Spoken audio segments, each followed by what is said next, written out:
Welcome to कुंडली ज्ञान। जय मां काली, जय मां तारा, आप सबका भला हो। ये है लेसन 19 और आज का टॉपिक है बॉडी पार्ट्स।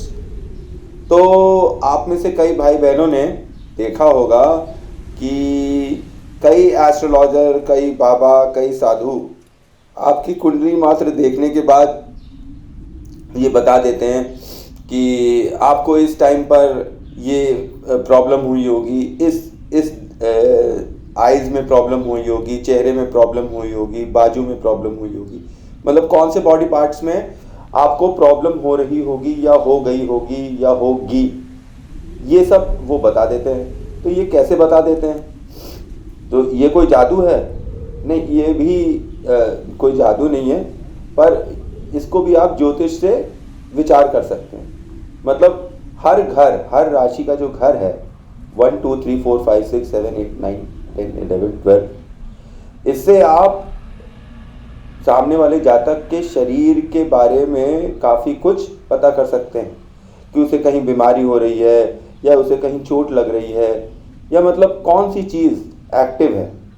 जब भी कहीं जैसे कि मंगल भारी हो रहा है या बुध के साथ प्रॉब्लम आ रही है या 6th हाउस से प्रॉब्लम आ रही है, रोग ऋण शत्रु से प्रॉब्लम आ रही है, तो कहाँ आ रही है, कैसे आ रही है, तो ये कैसे जानेंगे? तो सबसे पहले बात करेंगे कि पहले भाव से हम जो है, ये एक जनरल चर्चा है और आप इसे बाकी लोगों की कुंडली पे भी आजमाइएगा, देखिए कि ये कहाँ तक करेक्ट बैठता है। कि फर्स्ट हाउस जो है, इससे आपका चेहरे का विचार किया जाता है, आपका चेहरा कैसा है और आप मतलब गोरे हैं, काले हैं, ठीक, किस तरीके का चेहरा है। दूसरे भाव से आपका गर्दन विचार किया जाता है कि गर्दन का क्या पोजीशन है। तीसरे भाव से आपका बाजू भी विचारा जाता है। चौथे भाव से आपकी छाती विचारी जाती है। पांचवें भाव से आपका पेट विचारा जाता है। छठवें से धुनी से नीचे का पोर्शन, मतलब कि कमर से नीचे का पोर्शन जो है छठवें भाव से विचारा जाता है। 7th हाउस जो है वो गुप्तांगों का घर है और 8th हाउस जो है वो आपके शौच स्थान का घर है। मतलब 8th हाउस जो है वो आपका शौच स्थान का घर है। और 9वां हाउस जो है वो आपके जंघा का घर है। यहाँ से जंघा के मतलब जो थाइस होती हैं, जंघा इज थाइस का विचार जो है वो 9वें घर से किया जाता है। अब जो 10वां घर है उससे घुटनों का विचार किया जाता है और 11वां घर जैसे पिंडलियों का विचार किया जाता है और 12वें घर से हम पैर का विचार करते हैं। ये तो एक लाइन हो गई कि पहले से चेहरा, दूसरे से गर्दन, तीसरे से बाजू, चौथे से छाती, 5वें से पेट, 6वें से धुनी के नीचे, 7वें से गुप्तांग और 8वें से शौच स्थान, 9वें से जंघा और 10वें से घुटने और 11वें से पिंडलियाँ और 12वें से पैर देखे जाते हैं। इसी प्रकार से हम फर्स्ट हाउस से और भी कई चीज़ें देख सकते हैं। जैसे चेहरा ही नहीं हम देख सकते हैं, यहाँ से हम ब्रेन भी देख सकते हैं। ठीक, चेहरे में ही तो ब्रेन आएगा, ओके। पर यहाँ पर 2nd हाउस में हम जो है आपकी लेफ्ट आई राइट आई देखते हैं और उसके बाद 3rd हाउस से आपका पराक्रम का हाउस है ये, तो यहाँ से आपके बाजू को भी देखते हैं। 4th हाउस से आपका हार्ट देखते हैं। फिर उसके आप जो 5th हाउस है, इसके अंदर आपका इंटेस्टाइन, स्टमक, ये सब भी आ जाता है। और 6th हाउस में आपकी टांगे भी आ जाती हैं और 7th हाउस में आपका जो गुप्तांग है उसकी वजह से सेक्सुअल डिजीजेस और सेक्सुअल रिलेशंस, ये सब का विचार 7वें घर से किया जाता है। और 8वें घर में जो है आपको मतलब कि एनस का ये द्योतक है। और 9th, जैसे मैंने बताया कि यहाँ पर लिवर, किडनी, ये सब भी विचार किया जाता है 9th हाउस से। और फिर उसका 10th हाउस से आपके फेफड़े भी देखे जा सकते हैं कि what is happening to your lungs की भी जानकारी हो सकती है। अच्छा, और जो ये 11th हाउस है, ये तो मैंने आपको बताया था कि पिंडलियाँ, ठीक। अब 12th हाउस से आपकी लेफ्ट आई का भी विचार किया जाता है कि लेफ्ट साइड की जो आपकी आँख है उसकी क्या पोजीशन है। अब आप ये बात समझिए कि जैसे जैसे मैंने बोला हुआ है आप इसको नोट करते जाइएगा कि कौन से भाव से किसका क्या होता है। अब मैं एक तीसरे चरण में आता हूँ जहाँ से मैं फिर बोलता हूँ कि फर्स्ट हाउस से फिर से रिवाइज कर लेते हैं। इससे हमारा तन, रंग, ज्ञान, आकृति, सिर का रूप और स्वभाव निश्चित होता है। दूसरे से हमारा धन, कुटुंब, वाणी, सत्य, असत्य और दाईं आंख जो है वो विचार किया जाता है। थर्ड से छोटे भाई बहन, पराक्रम और बाजू, हाथों का भी है ना, क्योंकि यहाँ पे शक्ति किसकी है? बुध और मंगल की। मंगल हाथ, यहाँ पे हाथ भी देखे जाते हैं थर्ड हाउस से। तो और फोर्थ हाउस से आपका जन्म स्थान, हृदय, माता, भूमि, गाड़ी, फेफड़े और मकान भी देखे जाते हैं। ठीक है। और यहाँ फिफ्थ हाउस से आपकी बुद्धि, पढ़ाई, संतान और पेट देखे जाते हैं। और सिक्स्थ हाउस से आपका शत्रु, पिता, रोग कैसे होंगे और नौकरी भी देखी जाती है। ठीक है। और यहाँ से आपका नानी हाउस भी देखा जाता है कि आपका ननिहाल कैसा है। सेवेंथ हाउस से आपकी रोजी रोजगार, पत्नी, पार्टनरशिप, विवाह, काम और आपकी वासना को मेजर किया जाता है। एट्थ हाउस से आपकी मृत्यु, आयु, दुर्घटना और गुप्त ज्ञान, आपका कमर और हिप्स आपके जो हैं वो सब विचारे जाते हैं। और नाइन्थ हाउस से आपकी जांघें मतलब थाइस, फादर और डेस्टिनी, भाग्य और धर्म और क्या कहते हैं उसे, धार्मिक यात्राएं और उच्च शिक्षा, ये विचारी जाती है। अब टेंथ हाउस पे आते हैं तो यहाँ से पद, प्रभुता, कामकाज, अधिकार, कर्म, राज्य, घुटने का विचार किया जाता है। 11वें हाउस से आपकी पिंडली, लाभ, मनोकामना, बड़े भाई बहनों का भी विचार किया जाता है।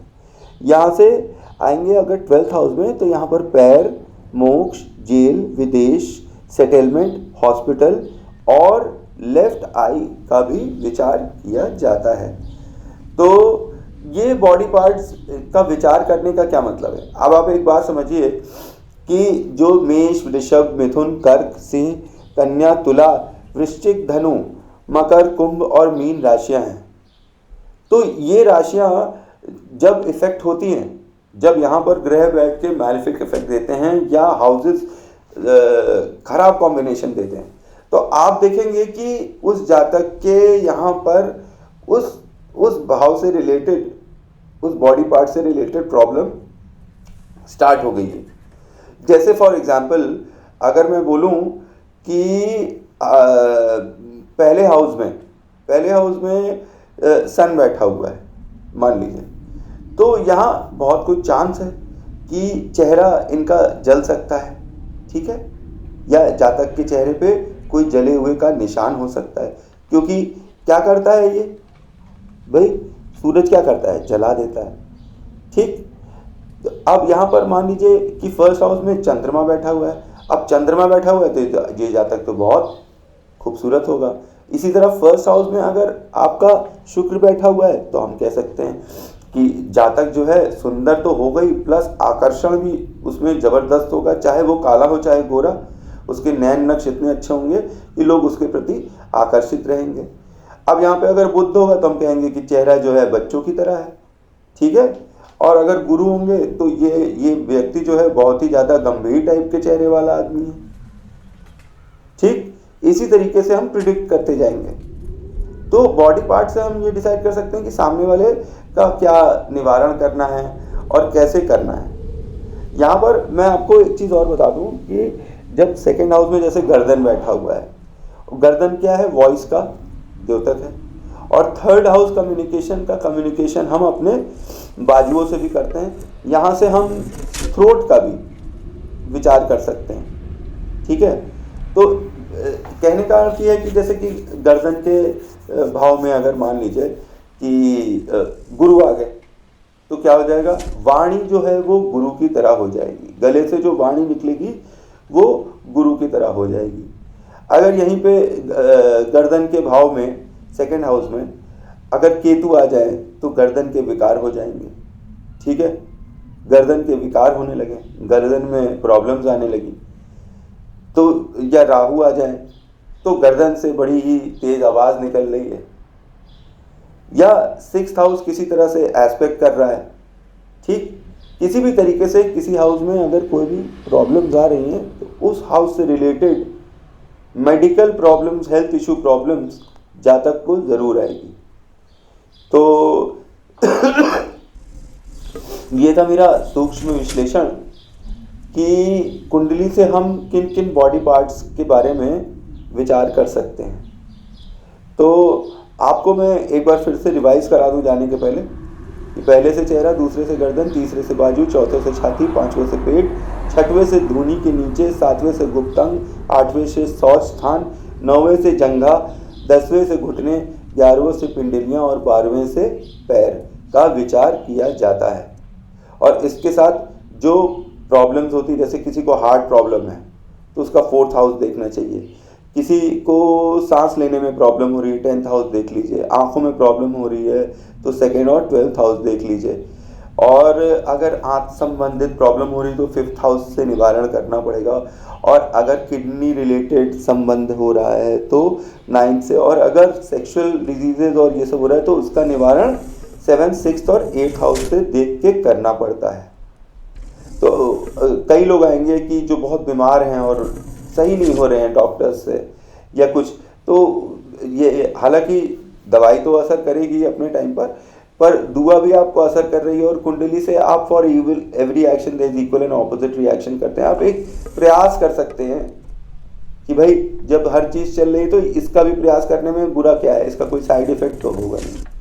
तो जैसे किसी को हार्ट प्रॉब्लम हो रही है तो उसका 4th हाउस सही करने की कोशिश करिए, चंद्रमा उसको दे सकते हैं 4th हाउस को मजबूत करने के लिए, कि चंद्रमा अगर हानिकारक स्थिति में नहीं बैठा हुआ है तो फिर चंद्रमा यहाँ पर कारक ग्रह के रूप में बैठा है तो फिर आप 4th हाउस को मजबूत कर सकते हैं, तो हार्ट की प्रॉब्लम्स जो हैं वो काफ़ी हद तक दूर हो सकती हैं। किसी की आँखों में प्रॉब्लम आ रही है तो उसके लिए 2nd और 12th हाउस के आपको उपाय करने चाहिए ताकि अब उसकी आँखें काफ़ी हद तक सही हो जाएं। तो मैं ये कहता हूँ कि काफ़ी हद तक अच्छा प्रभाव मिलता है अगर हम सोच विचार कर लोगों को निवारण दें, या अगर हम आपकी कुंडली में देखना चाहें कि आपकी ये आप सामने नहीं हैं और फिर भी आपके बारे में थोड़ा बहुत जो हम जानकारी दे सकते हैं वो इस तरीके से विचार करते हैं, ठीक है। तो that was body parts in all 12 houses. I hope आपको मेरी इन्फॉर्मेशन अच्छी लगी होगी। Thanks for watching. जय मां काली, जय मां तारा, आप सबका भला हो।